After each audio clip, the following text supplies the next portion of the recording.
అహల్య, గౌతమ్ అయితే నందు వాళ్ళ ఇంటికైతే వెళ్తారు. ఇంకా అతిథి అందరూ అలా హాల్‌లో నించొని ఉండగా ఇంకా యామిని అయితే కోపంతో అహల్యని చూస్తూ ఉంటుంది. ఇంతలో ఇంకా నందుకైతే గౌతమ్ వెళ్ళి మాట్లాడుతూ ఉంటాడు.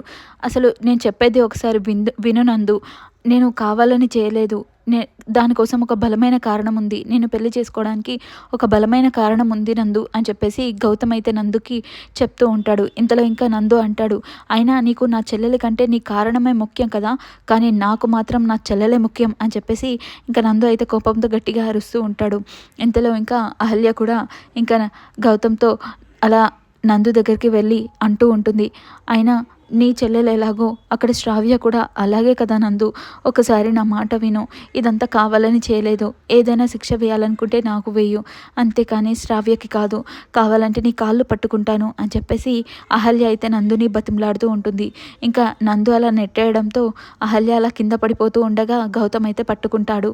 ఇది ఇవాల్టి ప్రోమో. ఇంకా ఎపిసోడ్ కోసం అయితే వెయిట్ చేయాల్సిందే. Thank you for watching. అలాగే నా ఛానల్ని సబ్స్క్రైబ్ చేయని వాళ్ళుంటే సబ్స్క్రైబ్ చేయండి.